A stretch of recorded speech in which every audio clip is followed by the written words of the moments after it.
अस्सलाम वालेकुम dear students. उम्मीद है आप सब खैरियत से होंगे। क्लास 9 केमिस्ट्री चैप्टर 4 स्टिशियोमेट्री, उसका टॉपिक हम आज डिस्कस करने जा रहे हैं मोल एंड मोलर मैस। जल्दी से नोटबुक्स और बुक्स ओपन करके अपने साथ रख लें और आज हम इस कॉन्सेप्ट को समझने की कोशिश करेंगे कि मोल क्या है, मोलर मैस क्या है, मोलर मैस को कैलकुलेट किस तरह से किया जाता है, मोल की इंपॉर्टेंस क्या है और फर्दर हम इसे कैसे खेल सकते हैं। तो हमारा जो टॉपिक है आज का बेटा, वो टॉपिक है हमारे पास mole and molar mass. Mole and molar mass बेटा, ये आज हम समझने की कोशिश करेंगे कि मोल क्या है और मोलर मैस क्या है बेटा। सबसे पहले सिंपल से डेफिनेशन लिखते हैं बेटा, किसको समझने की, मोल को समझने की। इसकी डेफिनेशन लिखते हैं, फिर बेटा समझेंगे। अगर मैं इसकी डेफिनेशन लिखूं तो मैं क्या कहूंगा, the quantity of substance, the quantity of substance. Substance बोलते हैं किसी भी शय को, सब्सटेंस किसी भी शय को, किसी भी सब्सटेंस की इतनी मिकदार, किसी भी सब्सटेंस की इतनी मिकदार, द क्वांटिटी ऑफ सब्सटेंस जिसमें मौजूद हो, क्या मौजूद हो बेटा, the quantity of substance that contains, जिसमें मौजूद हो क्या बेटा, Avogadro's number of particle, Avogadro's number of particles is called mole, is called mole। के किसी भी सब्सटेंस की, किसी भी सब्सटेंस की, किसी भी शय की इतनी मिकदार जिसके नंबर ऑफ पार्टिकल, जिसमें एवोगैड्रो नंबर ऑफ पार्टिकल्स मौजूद हो, उसको हम क्या बोलेंगे, उसको हम बोलेंगे बेटा मोल। क्या बोलेंगे बेटा, मोल। आइए जरा मजीद समझने की कोशिश करते हैं। सबसे पहले मैं लिखता हूं कि वो सब्सटेंस क्या है बेटा, वो सब्सटेंस क्या हो सकता है, क्योंकि हम केमिस्ट्री में पढ़ रहे हैं तो केमिस्ट्री में वो सब्सटेंस एटम भी हो सकता है, क्लियर।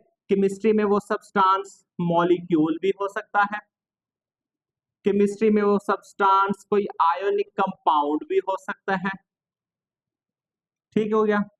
केमिस्ट्री में वो सब्सटेंस कोई आयन भी हो सकता है, एक्सेट्रा। अगर बेटा एटम की अगर हम बात करें, एटम, तो हम क्या लिखेंगे बेटा, जैसे एटम अगर मैं कार्बन की बात करूं, अगर वो कार्बन का एटम हो तो फिर मैं क्या लिखूंगा, 1 मोल ऑफ कार्बन। के जो कार्बन का मोल है उसमें बेटा कितने एटम्स होंगे, 6.02 इंटू 10⁻23 एटम्स ऑफ कार्बन। उसमें फिर कार्बन के कितने एटम्स होंगे, 6.02 इंटू 10⁻23। अगर बेटा मॉलिक्यूल की एग्जांपल ले लें, फॉर एग्जांपल हमारे पास वाटर है, वाटर एक मॉलिक्यूल है, और मैं लिख देता हूं 1 मोल ऑफ H2O, लिख देता हूं 1 मोल ऑफ H2O, तो फिर वो किसके बराबर होगा, 6.02 इंटू 10⁻23 मॉलिक्यूल्स ऑफ H2O, के वो 6.02 इंटू 10⁻23 मॉलिक्यूल्स होंगे H2O।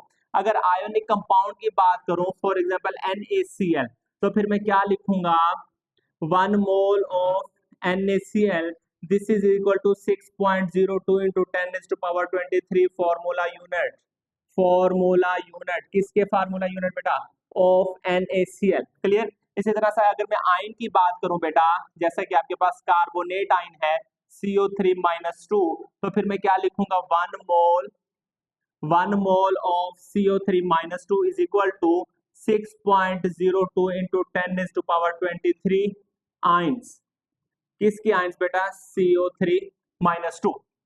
किसी भी शय, किसी भी शय में, चाहे वो एटम हो, मॉलिक्यूल हो, आयन हो या कंपाउंड हो, अगर उसमें एवोगैड्रो नंबर ऑफ पार्टिकल्स मौजूद होंगे, वो एवोगैड्रो नंबर एटम भी हो सकते हैं, वो एवोगैड्रो नंबर मॉलिक्यूल भी हो सकते हैं, वो एवोगैड्रो नंबर फार्मूला यूनिट भी हो सकते हैं, वो एवोगैड्रो नंबर आयंस भी हो सकते हैं। अगर किसी भी सब्सटेंस में एवोगैड्रो नंबर के बराबर पार्टिकल्स मौजूद होंगे तो फिर बेटा हम उन्हें क्या बोलेंगे, हम बोलेंगे मोल, के वो किसके बराबर है, 1 मोल के बराबर है, किसके बराबर बेटा, 1 मोल के बराबर, और किसके बराबर बेटा, 1 मोल के बराबर। आए जरा हम थोड़ी सी और बात समझते हैं बेटा। फॉर एग्जांपल अगर मैं आपको कहूं कि ये जी एक टोकरी है, क्या है बेटा, एक टोकरी, और इसके अंदर आपके पास 12 केले पड़े हैं। कितने केले पड़े हैं बेटा, 12 केले पड़े हुए हैं। एक टोकरी है, इसके अंदर आपके पास 12 केले पड़े हैं। एक टोकरी है, उसके अंदर आपके पास कितने केले पड़े हुए बेटा, 12 केले पड़े हैं। फॉर एग्जाम्पल एक टोकरी के अंदर आपके पास 12 केले पड़े हैं। जब मैं आपको ये बोलूंगा कि जी मुझे बताएं कि अगर मैं आपसे पूछूं कि एक टोकरी के अंदर 12 केले पड़े हैं, तो आपके जहन में फौरन क्या बात आ जाएगी कि मतलब उस टोकरी के अंदर 1 दर्जन केले पड़े। या फिर अगर मैं यूं कहूं कि जी एक टोकरी के अंदर 1 दर्जन केले पड़े हैं, तो आपके जहन में क्या बात आ जाएगी कि उस टोकरी के अंदर कितने केले पड़े हैं, 12 केले पड़े हैं। क्योंकि आपको पता है कि 1 दर्जन 1 dozen is equal to 12 things. 1 दर्जन जैसे 12 चीजों के बराबर होता है, इसी तरह से 1 मोल भी 6.02 इंटू 10⁻23 चीजों के बराबर होगा। वो चीजें एटम हो सकती हैं, वो चीजें मॉलिक्यूल हो सकती हैं, वो चीजें कोई आयोनिक कंपाउंड के पार्टिकल्स हो सकते हैं, वो चीजें कोई आयंस हो सकती हैं। क्लियर होगी बात। इवन कि वो चीजें इलेक्ट्रॉन्स भी हो सकते हैं, तो हम 1 मोल ऑफ इलेक्ट्रॉन भी कैलकुलेट कर सकते हैं। अच्छा, इसी तरह से जैसे कि इस टोकरी के अंदर मैं अगर आपको लिखूं कि in this basket 1 dozen banana is present, कि इस टोकरी के अंदर कितने बनाना मौजूद हैं, 1 दर्जन बनाना मौजूद है। तो आपके जहन में फौरन क्या बात क्लिक कर जाएगी कि वो कितने हैं, 12 है। वो कितने हैं बेटा, 12 है।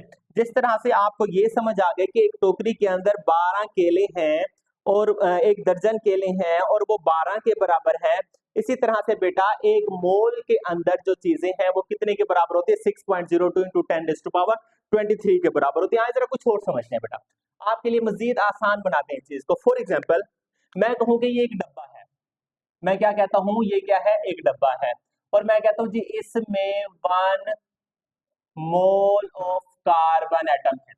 इसमें क्या है, 1 मोल ऑफ कार्बन एटम। जिस तरह से मैंने आपको कहा था कि इस टोकरी के अंदर 1 डोजन ऑफ बनाना है, इसी तरह से मैं आपको बोल रहा हूं कि इसके अंदर 1 मोल ऑफ कार्बन एटम है।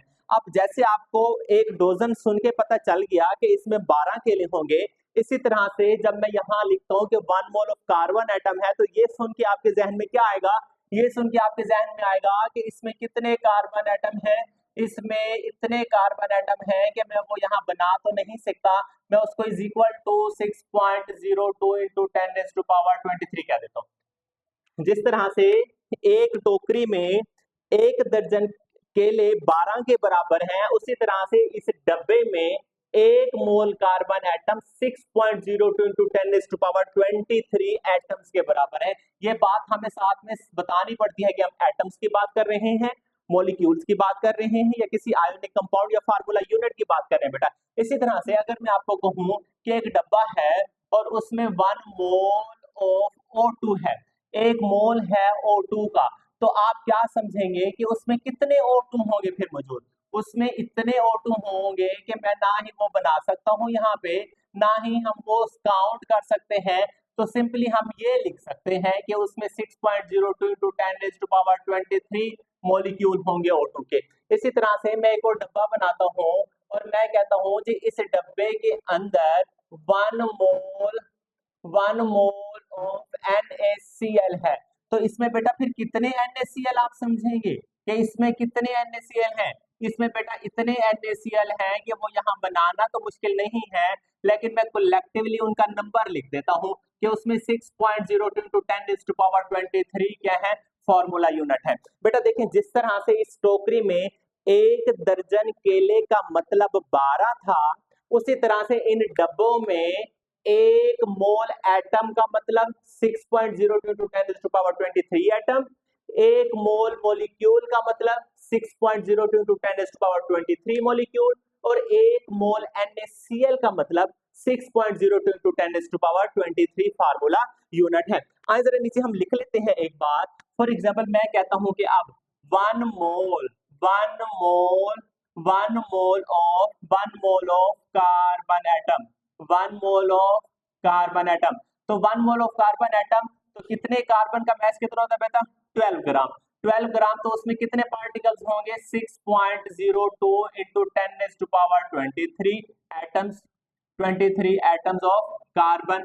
इसी तरह से मैं अगर लिख दूं कि 1 mole of H2 molecule, 1 mole of H2 molecule, तो फिर बेटा किसके बराबर हो जाएगा?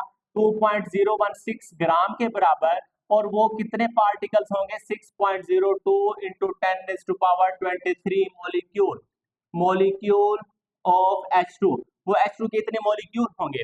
अगर मैं कहूं कि 1 mole of NaCl formula unit, कि वो 1 मोल NaCl के बराबर है, तो वो 58.5 ग्राम बन जाएगा। तो मैं उसे कहूंगा कि उसमें टोटल NaCl कितने? 6.02 into 10⁻23 फार्मूला यूनिट। तो देखिए इस एग्जांपल से क्या बात हमारे पास सामने आई कि किसी भी सब्सटेंस का अगर 1 मोल है, किसी भी चीज का अगर 1 मोल है, तो उसमें नंबर ऑफ पार्टिकल्स की तादाद सेम होगी, तो उसमें नंबर ऑफ पार्टिकल्स की तादाद सेम होगी, लेकिन बेटा उसमें उसका जो मास है बेटा वो डिफरेंट होगा। उसका मास क्या है बेटा? वो डिफरेंट होगा। देखें, कार्बन 1 मोल ही है, 6.02 into 10⁻23 एटम्स। H2 का 1 मोल है, उसमें भी कितने H2? 6.02 into 10⁻23 H2। NaCl 1 मोल है, उसमें भी कितने फार्मूला यूनिट? 6.02 into 10⁻23 formula. लेकिन कार्बन का मास 12 ग्राम, H2 का मास 2.016 और NaCl का मास 58.5। तो इससे ये बात सामने आई कि किसी भी सब्सटेंस में अगर नंबर ऑफ मोल बराबर है, तो उनमें नंबर ऑफ पार्टिकल्स तो बराबर होंगे, लेकिन जरूरी नहीं है कि उनका मास भी क्या हो बेटा? एक दूसरे के बराबर होगा। उनका मास यकीनन एक दूसरे से बेटा क्या होगा? मुख्तलिफ होगा। उनका मास यकीनन एक दूसरे से क्या होगा बेटा? मुख्तलिफ होगा। अच्छा जी, अब हम जरा थोड़ी सी बात को आगे बढ़ाते हैं, और आगे जो हमारे पास है वो है molar mass. Molar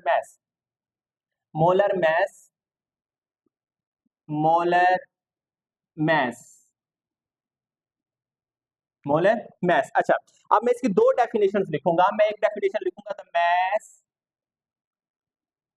the mass of 1 mole of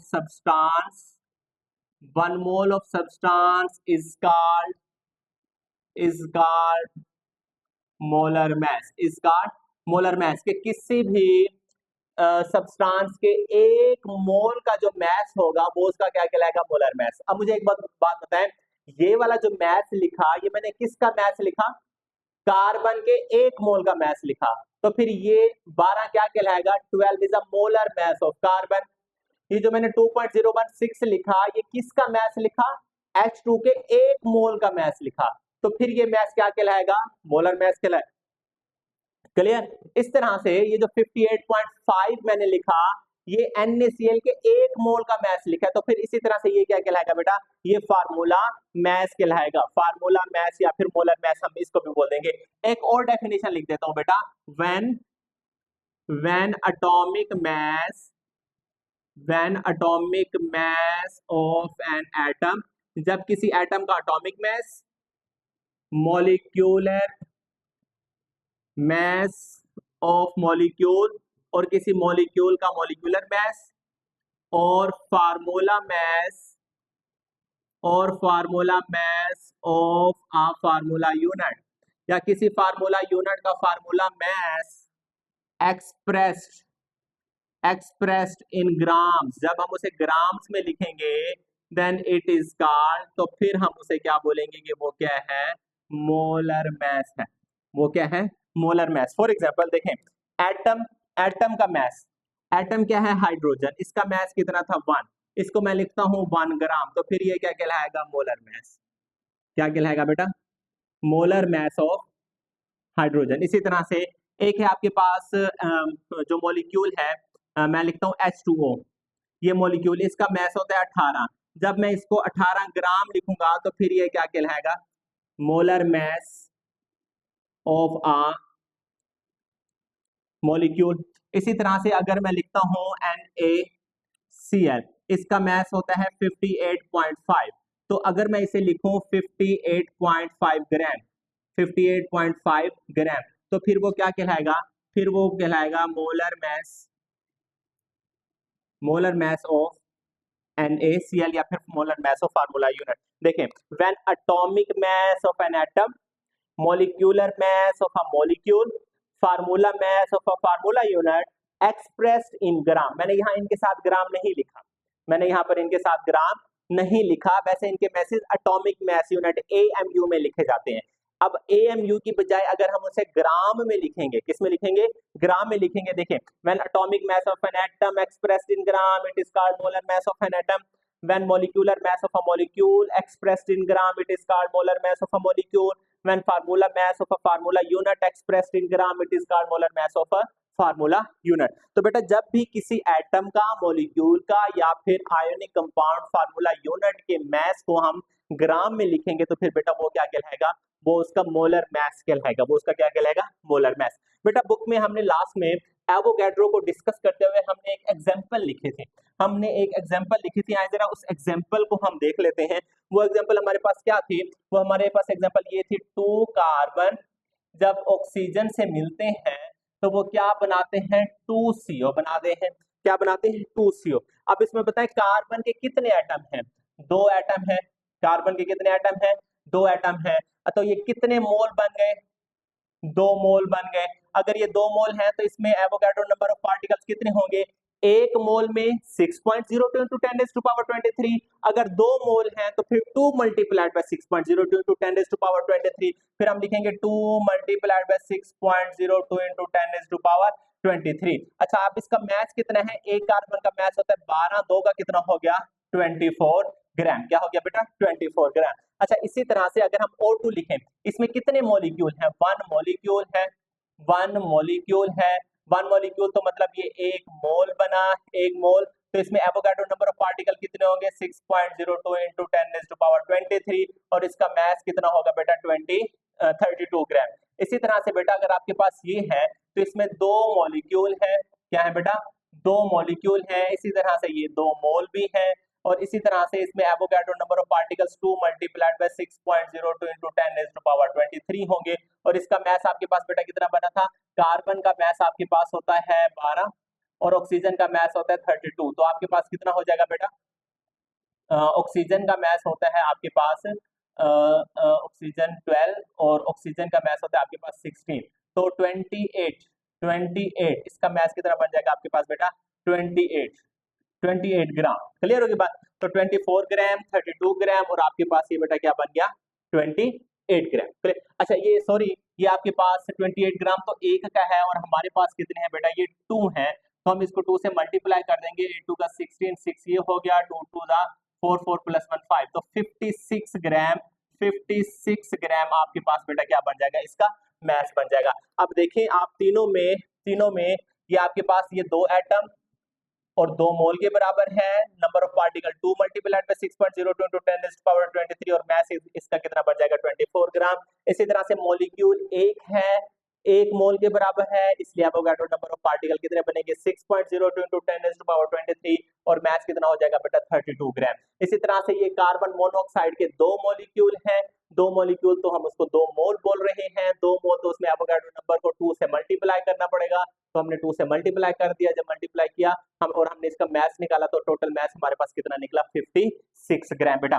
अब ये तो थी आपके पास, आपने इसमें से क्या याद करना है? आपने इसमें ये याद करना है कि मोल क्या चीज है और मोल में कितने पार्टिकल्स होते हैं। वो बेटा मैंने यहाँ पर आपको एग्जांपल से बता दिया कि किसी भी सब्सटेंस का अगर 1 मोल होगा, किसी भी सब्सटेंस का अगर एक मोल होगा तो उसमें 6.02 इंटू 10⁻23 नंबर ऑफ पार्टिकल्स मौजूद होंगे। It is clear. और उसके बाद मोलर मास क्या होता है और मोलर मास को कैलकुलेट किस तरह से किया जाता है, आए उसके लिए बेटा कुछ एग्जांपल्स डिस्कस कर लेते हैं। उसके लिए कुछ एग्जांपल्स डिस्कस कर लेते हैं कि how to calculate molar mass और मोलर मास को किस तरह से कैलकुलेट किया जाता है। आइए बेटा मोलर मास, मोलर मास, आइए मोलर मास सबसे पहले हम कैलकुलेट करते हैं H2SO4 का, H2SO4 का।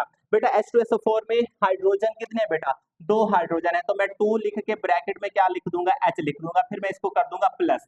सल्फर कितने हैं 1, तो 1 लिख के ब्रैकेट में लिख दूंगा सल्फर और इसको प्लस कर दूंगा। ऑक्सीजन कितने हैं 4, तो 4 लिख के ब्रैकेट में O लिख दूंगा और बेटा इसको इज इक्वल टू कर देता हूं फॉर एग्जांपल। ठीक हो गया। अच्छा अब ये H की जगह पे हमने H का एटॉमिक मास लिखना है। हाइड्रोजन का एटॉमिक मास कितना होता है 1 लिख दिया, इसी तरह से ये वाला 1 वैसे लिख दिया। सल्फर का एटॉमिक मास कितना होता है बेटा 32 लिख दिया, इसी तरह से बेटा 4 लिख दिया और ऑक्सीजन का एटॉमिक मास कितना होता है 16 लिख दिया। क्लियर। अब 2 1 जा बेटा 2 हो जाएगा प्लस 32 1 जा 32 हो जाएगा और 16 4 जा कितना हो जाएगा बेटा 16 4 जा 64 हो जाएगा। ठीक हो गया। अब 64 जब हम इसे प्लस करेंगे तो हमारे पास कितना बनेगा 64 32 एंड 2 4 4 5 6 7 8 8 यहाँ आ गया 6 प्लस 3 9, तो आपके पास कितना बन जाएगा 98 98। अब ये एक मोल है, एक मोल है, तो हम क्या लिखेंगे ग्राम पर मोल, कि एक मोल का मास कितने ग्राम है 98 ग्राम। एक मोल का मास, एक मोल का मास कितने ग्राम है 98 ग्राम। इसी तरह से फिर हम ये लिख देंगे this is a molar mass, this is a molar mass of, this is a molar mass of, किसका मोलर मास है H2SO4 का मोलर मास है। क्लियर। इसी तरह से बेटा कुछ और करते हैं। फॉर एग्जांपल अगर हमारे पास है C6H6 जैसे कि बेंजीन है, अब बेटा इसमें कितने हाइड्रोजन है, कितने कार्बन है 6, तो 6 लिख के ब्रैकेट में कार्बन लिख देते हैं प्लस कर देते हैं। कितने हाइड्रोजन है 6, 6 लिख के ब्रैकेट में हाइड्रोजन लिख देते हैं और इज इक्वल टू बेटा फिलहाल यहाँ पर क्या कर देते हैं 0 कर देते हैं। क्लियर। अब 6 वैसे लिखा रहने दें, एक कार्बन का मास कितना होता है बेटा 12। क्लियर। और 6 वैसे लिख दें, एक हाइड्रोजन का मास कितना होता है बेटा 1 इज इक्वल टू, अभी फिलहाल इसको हम 0 कर देते हैं। अब 12 6 का कितना होता है बेटा 72, 6 2 जा 12 2 1 6 1 जा 6 प्लस 2 72, तो 72 वहां पर लिख देंगे और 6 1 जा 6 लिख देंगे। आप इन दोनों को ऐड करेंगे तो हमारे पास कितना बन जाएगा बेटा 78 ग्राम, और एक मोल का है तो फिर उसे क्या लिखेंगे 78 ग्राम पर मोल। इसका मतलब ये होगा कि बेंजीन का मोलर मास कितना हुआ 78 ग्राम पर मोल। तो मैं यहाँ पर लिख देता हूँ this is molar, this is molar mass of benzene. ये बेंजीन का बेटा क्या है मोलर मास है। इसी तरह से कुछ और एग्जांपल करते हैं, कुछ और एग्जांपल करने की कोशिश करते हैं। फॉर एग्जांपल एक हम फार्मूला यूनिट ले लेते हैं NaCl, इसी तरह से हम एक एग्जांपल कर लेते हैं कैल्शियम कार्बोनेट की। क्लियर। और इसी तरह से हम एक एग्जांपल कर लेंगे किसी आयन की, किसी आयन की, तो फिर हम देखते हैं कि हमारे पास आंसर क्या बनता है बेटा। फॉर एग्जांपल मैं कहता हूं कि जी आप हमें मोलर मास कैलकुलेट करके दें किसका CaCO3 का, CaCO3। क्लियर हो गया था। कैल्शियम कार्बोनेट, अब इसमें कैल्शियम कितना है 1, तो 1 लिख के ब्रैकेट में क्या लिख देता हूँ Ca और इसको कर देता हूँ प्लस। अब इसमें कार्बन कितना है 1, तो 1 लिख के ब्रैकेट में कार्बन लिख देता हूँ और इसको प्लस कर देता हूँ। अब इसमें ऑक्सीजन कितने हैं 3, तो 3 लिख के ब्रैकेट में ऑक्सीजन लिख देता हूँ बेटा। क्लियर। अब एक कैल्शियम, कैल्शियम के एक एटम का मास कितना होता है बेटा 40, अप्रोक्सीमेटली 40 होता है प्लस, ठीक है 39 पॉइंट समथिंग होता है, लेकिन हम उसको 40 कंसीडर करते हैं। और कार्बन के एक एटम का मास कितना होगा 12, इसी तरह से 3 ऑक्सीजन के एक एटम का मास कितना होगा बेटा 16। अब 41 सा बेटा 40 प्लस 12 1 जा 12 प्लस 16 3 जा आपके पास कितना बनता है बेटा 16 3 जा 6 6 3 जा 18 1 3 1 जा 1 प्लस 4 48, तो आपके पास आ गया ये बेटा 40। अब तीनों को अगर हम ऐड करते हैं 48 प्लस 40 प्लस 12, तो 8 प्लस 2 कितना हो गया बेटा 10 0 1 4 प्लस 4 8 8 प्लस 1 9 9 प्लस 1 10, तो आपके पास कितना हो गया 100 ग्राम, 100 ग्राम पर मोल। तो हम बोलेंगे कि ये मोलर मास है किसका कैल्शियम कार्बोनेट का। मोलर मास किसका है बेटा कैल्शियम कार्बोनेट का। दोबारा बता रहा हूँ कैल्शियम के एक एटम का मास कितना होता है 40, कार्बन के एक एटम का मास 12 और ऑक्सीजन के एक एटम का मास बेटा 16। इसी तरह से हाइड्रोजन के एक एटम का मास 1, सल्फर के एक एटम का मास 32 और ऑक्सीजन के एक एटम का मास बेटा 16। क्लियर होगी बात? कुछ और एग्जांपल करते हैं। फॉर एग्जांपल हमें कहते हैं जी हमें फार्मूला मास कैलकुलेट करके दें किसका, CO3 का, CO3-2 इसका फार्मूला मास कैलकुलेट करके दें।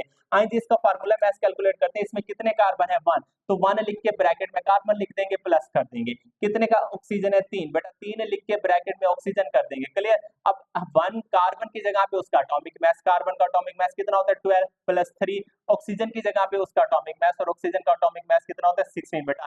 12 1 12 प्लस 16 3 बेटा आपके पास क्या कितना होता है, 48। तो 48 प्लस करेंगे 12, 8 2 10 0 1 4 प्लस 1 5 प्लस 1 बेटा 6 हो गया।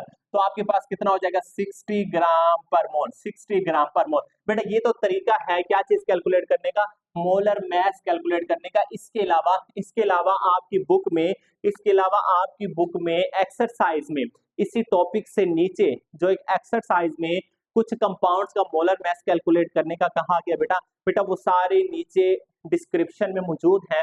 आपने डिस्क्रिप्शन से पढ़ लेने हैं और देख लेने हैं कि किस कंपाउंड का मोलर मास कितना एग्जैक्ट बनता है। अब आए जरा बात करते हैं बेटा हमारे पास ये काम कहां पर आएंगे।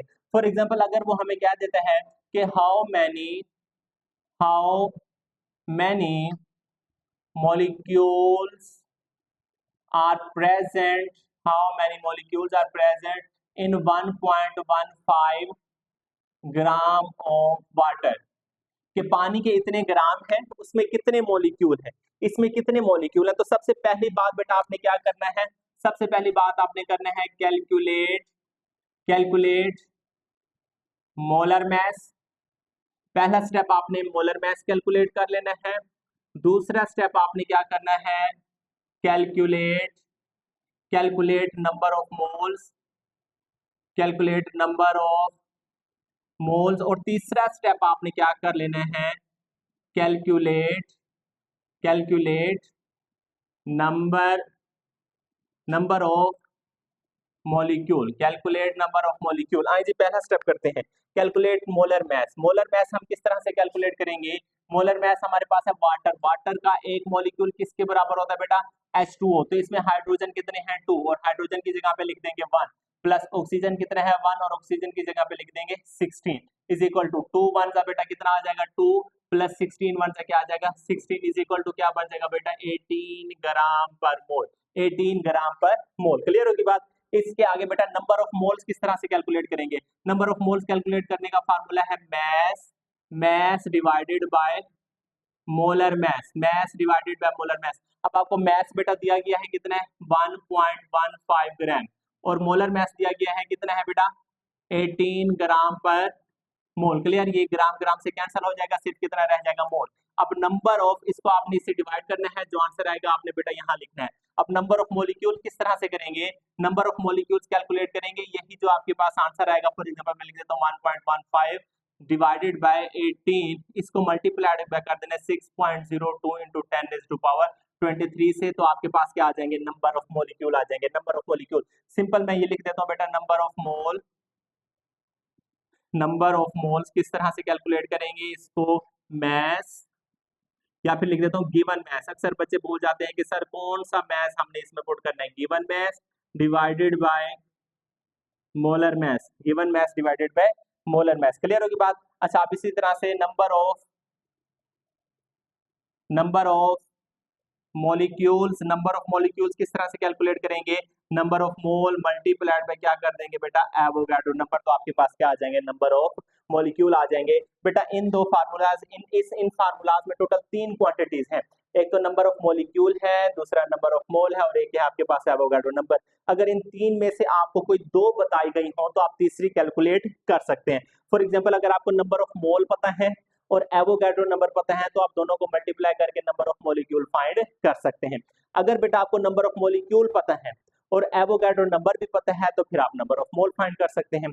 अगर आपको नंबर ऑफ मोल पता है और नंबर ऑफ मॉलिक्यूल पता है तो फिर आप एवोगाड्रो नंबर भी बेटा क्या कर सकते हैं, फाइंड कर सकते हैं। मैं वो यहाँ पर फार्मूलाज लिख देता हूँ, आप बेटा देख लीजिएगा। फॉर एग्जाम्पल अगर हमें दिया गया हो, अगर हमें कहा जाए कि नंबर ऑफ मोल फाइंड करें और आपको क्वेश्चन में नंबर ऑफ मॉलिक्यूल दिए गए हैं, तो फिर बेटा हम क्या करेंगे, फिर हम ऐसा करेंगे, number of mole is equal to number of molecule divided by Avogadro number. देखें आप नंबर ऑफ मोल को यही रहने देंगे, एवोगैड्रो नंबर इसके साथ क्या हो रहे हैं मल्टीप्लाई, उसे इधर लिखेंगे तो क्या हो जाएगा डिवाइड। इसका मतलब ये कि नंबर ऑफ मोल किसके बराबर बन जाएंगे, ऊपर हम नंबर ऑफ मॉलिक्यूल लिखेंगे और नीचे क्या लिखेंगे एवोगैड्रो नंबर। अगर इसी तरह से आपको एवोगैड्रो नंबर फाइंड करने हैं और आपको नंबर ऑफ मोल और नंबर ऑफ मॉलिक्यूल दिए गए हैं तो फिर आप किस तरह से लिखेंगे बेटा, Avogadro number is equal to आप लिखेंगे बेटा number of molecules divided by आपके पास क्या आ जाएगा बेटा, नंबर ऑफ मोल आ जाएगा। क्लियर। ये तीन फार्मूलाज हैं, इन तीन फार्मूलाज में तीन चीजें दी गई हैं, number of molecule, number of मोल और एवोगैड्रो नंबर। इन तीनों में से अगर कोई दो आपको दी जाए तो आप तीसरी क्वांटिटी बेटा खुद यहाँ से फाइंड कर सकते हैं। इसके अलावा अब हमने किसी भी इक्वेशन में रिएक्टेंट्स और प्रोडक्ट्स की कितनी कितनी मिकदार हमने फाइंड करनी है, उसके लिए हमें चाहिए होती है एक केमिकल रिएक्शन या फिर इक्वेशन चाहिए होती है। और हमें पता होता है कि उस इक्वेशन पता होना चाहिए कि उस इक्वेशन में रिएक्टेंट्स कौन से हैं और प्रोडक्ट्स कौन से हैं, और ये रिएक्शन फॉरवर्ड है, रिवर्स है रिएक्शन है, हमसे वो किस चीज की क्वांटिटी के बारे में पूछ रहा है। आया कि वो हमसे रिएक्टेंट्स के मैस या मोल या वॉल्यूम के बारे में पूछ रहे हैं या प्रोडक्ट्स के मैस वॉल्यूम या मोल्स के बारे में पूछ रहे हैं। तो इससे पहले हमें अच्छी तरह से पता होना चाहिए कि रिएक्टेंट्स क्या होते हैं, प्रोडक्ट्स क्या होते हैं, फॉरवर्ड रिएक्शन क्या होता है, रिवर्स रिएक्शन क्या होता है, रिवर्सिबल रिएक्शन क्या होता है, इरिवर्सिबल रिएक्शन क्या होता है, और केमिकल इक्वेशन को किस तरह से लिखते हैं। बेटा आई होप कि आपको मोल और नंबर ऑफ मोल कैलकुलेट करने का तरीका आ गया होगा, आपने इसकी प्रैक्टिस करनी है। इससे रिलेटेड अगर आपका कोई क्वेश्चन हो तो आप नीचे कमेंट सेक्शन में पूछ सकते हैं, और जो आपको एक्सरसाइज में जिन कंपाउंड्स का मॉलिक्यूलर मास या मोलर मास कैलकुलेट करने का कहा गया है वो भी आपको बेटा नीचे डिस्क्रिप्शन में मिल जाएंगे। नेक्स्ट लेक्चर में हम बेटा डिस्कस करेंगे केमिकल रिएक्शन या जिसमें फॉरवर्ड रिवर्स रिएक्शन, रिएक्टेंट्स और प्रोडक्ट्स क्या होते हैं। तब तक के लिए बेटा गुड बाय।